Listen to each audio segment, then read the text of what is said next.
지중해가 가로막고 있고 서쪽은 이 사하라 사막이 가로막고 있고 또 안에 남쪽은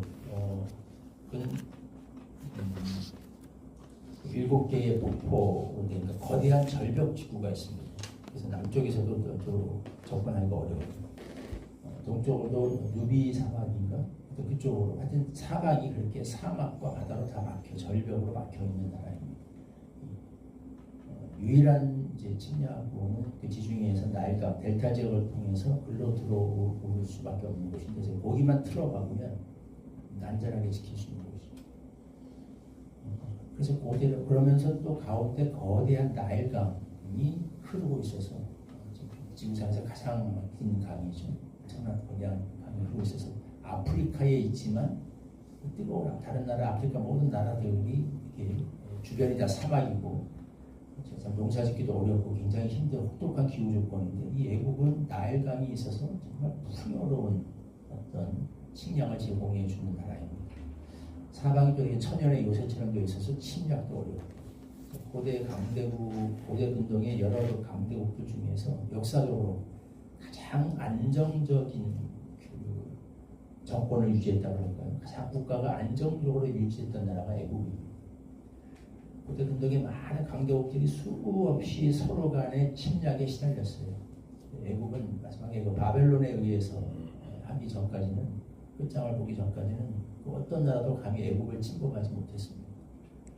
수많은 강대국들이 다 정권이 완전히 바뀌고 뒤바뀌고 엎치락뒤치락인데 애국만은 유일하게 이집트 역사만은 유일하게 거의 변동이 없이 같은 왕조가 쭉 혈통만 같은 혈통에서 임금만 바뀌면서 이렇게 쭉 중간에 이어져 내려왔습니다.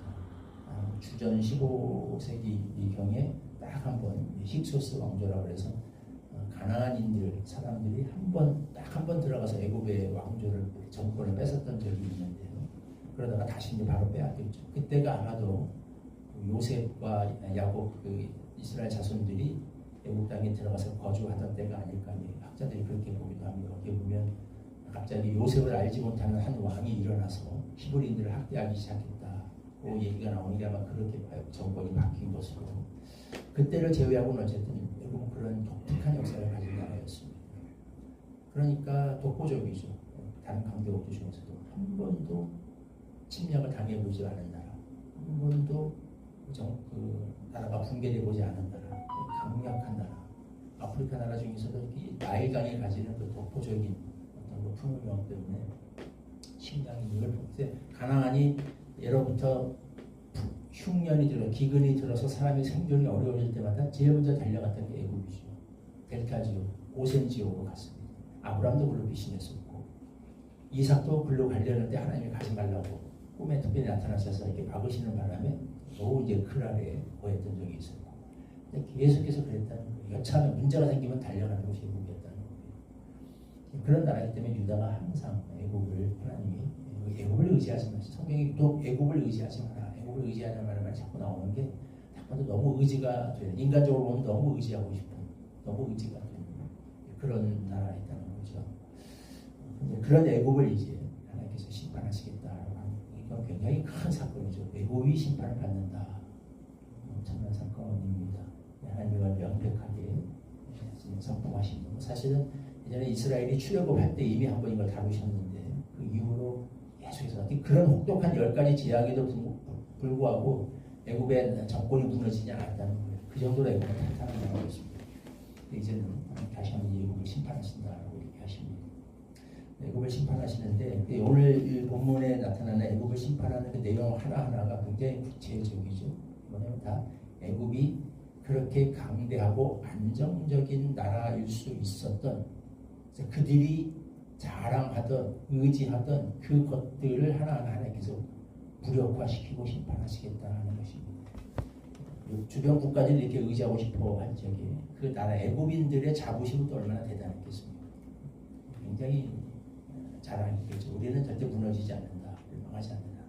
우리의 신들이 우리를 지켜줄 거고 나일강이 우리를 지켜줄 거고 수많은 애굽의 그 현자들 사실 학문의 천공을 이끌었던 그 모든 학자들이 다 애굽에서 나왔죠. 이런 것들 그들이 자랑하던 것들을 하나하나 하나님께 치시겠다는 겁니다. 대표적으로 나일강을 치십니다. 5절에 보면 엄청난 말이죠. 바닷물이 없어지겠고 강이 잦아서 마르겠다. 강들에서 악취가 나고 애굽의 강물이 줄어들고 마르므로 갈대와 구들이 시들겠다. 나일 가까운 곳 나일 언덕의 초장과 나일강 가까운 곡식밭이 다 말라서 날려가 없어질 것이다. 어부들이 탄식한다. 나일강에 낚시를 던지려다가 슬퍼하게 된다. 정말 그들이 가장 의지하고 자랑하던 그 나일, 하나님이 그걸 치셔서 그걸 심판의 도구로 삼으셔서 결국을 흔드시겠다는 거예요. 나일강이 너무나 큰 강이, 거대한 강이 그들의 것을 지켜주고 그들의 모든 것을 공급해줬는데 역설적으로 이제 하나님이 그걸 심판의 도구로 쓰시겠대요. 나일강을 흔들어버리는, 다 뒤집어 말해서 나일강이 너무나 큰 역할을 해줬기 때문에 나일강을 하나님이 손보시니까 그들의 모든 게 다 무너졌습니다. 국가 경제가 거기에 다 의존하고 있었고 모든 산들의 산업 구조가 다 나일강에 의존하고 있습니다. 나일강 때문에 농사도 지었고 나일강에서 고기도 잡았고 나일강이 모든 걸 지탱하고 있었는데 하나님이 그걸 흔드니까 역설적으로 나라가 그냥 다 무너져. 그 강대하던, 그 안정적이죠, 그 튼튼해 보이던, 남공불락처럼 보이던 그 나라도 이렇게 무너진다. 그래서 하나님이 심판을 통해서 그걸 드러내시겠다라는 거. 나일강이 무너지니까 아무 소용 없죠. 그 자랑하던 뭐 우상들, 그렇게 많이 섬기던 그 신들, 그 잘났다던 당시 세계를 우리 근동을 선도하던 것 같던 현자들, 술사들, 법사들 다 나일강을 하나님이 손보십니다. 하나님의 심판을 보면 성경에서 하나님이 이렇게 심판하시는 경우가 참 많습니다. 인간이 자랑하고 의지하던 그럴만하던 것들을 들어서 역설적으로 그걸 심판의 도구로 삼으셔서 한순간에 치시는 경우를 우리는 너무나 많이 봤습니다. 대표적으로 보면 애굽의 역사가 성경에 그런 예를 찾자면 되게 많죠.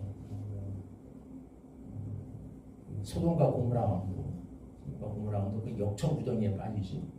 역청이 가다가 그냥 그 속된 말로 재수가 없어서 진흙 구덩이에 빠진 것이 아니라 역청은 그 사회 주변에 굉장한 그 풍부하면서도 엄청난 고급 자원이었어요. 오늘날로 말하면 석유 같은 거예요.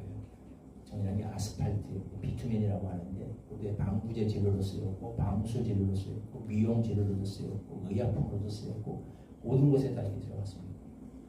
그래서 우리는 사해를 죽음의 바다라고 부르지만 로마인들은 사해를 아스팔트 바다라고 불렀어요.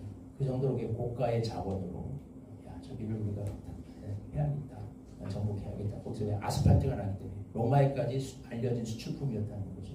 저는 고급 자원이었습니다. 그러니까 소돔과 그걸 성경에서 역청이라고 부릅니다. 소돔과 고모라의 그 풍요를 보장해주는 굉장히 중요한 자원이었을 겁니다. 그 역청이 아스팔트.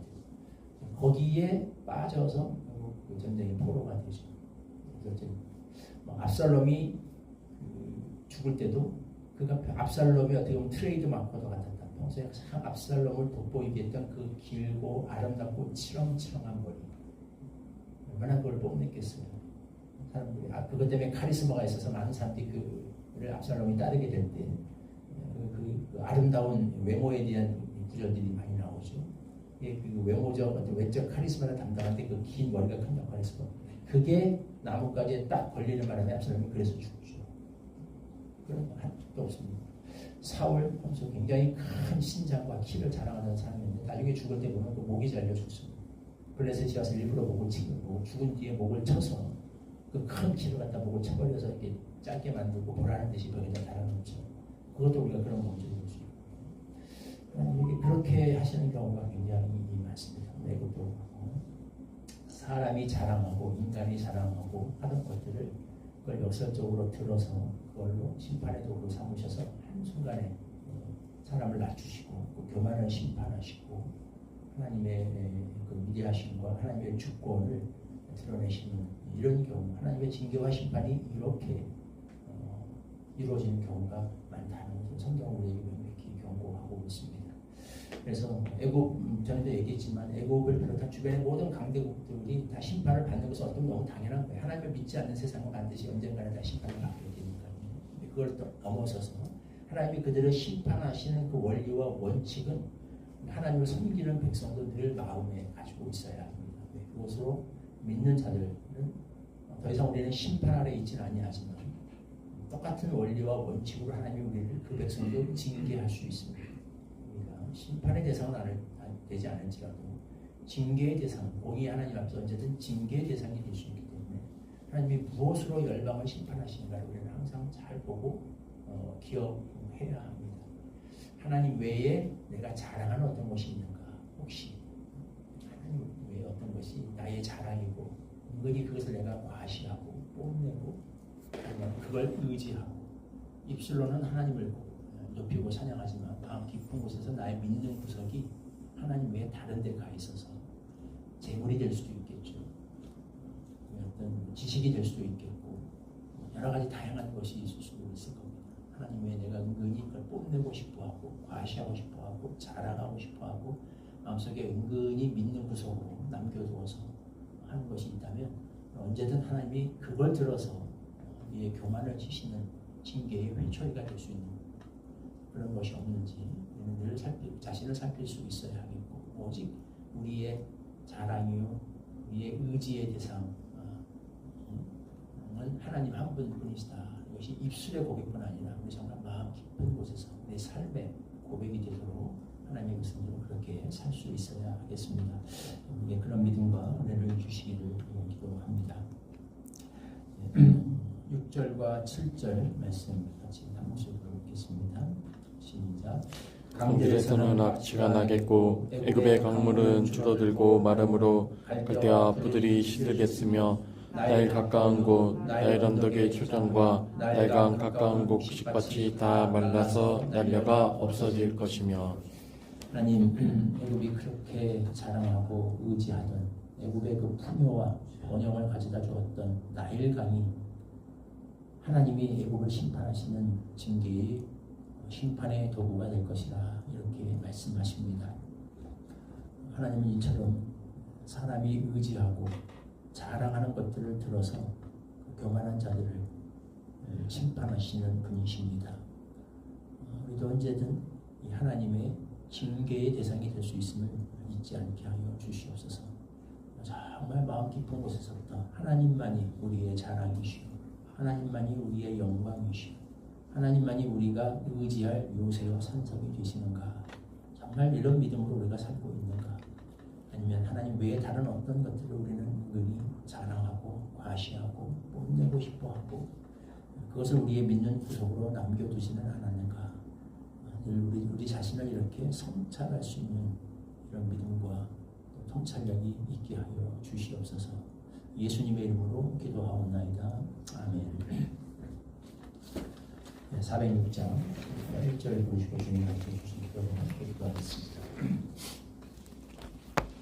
고난의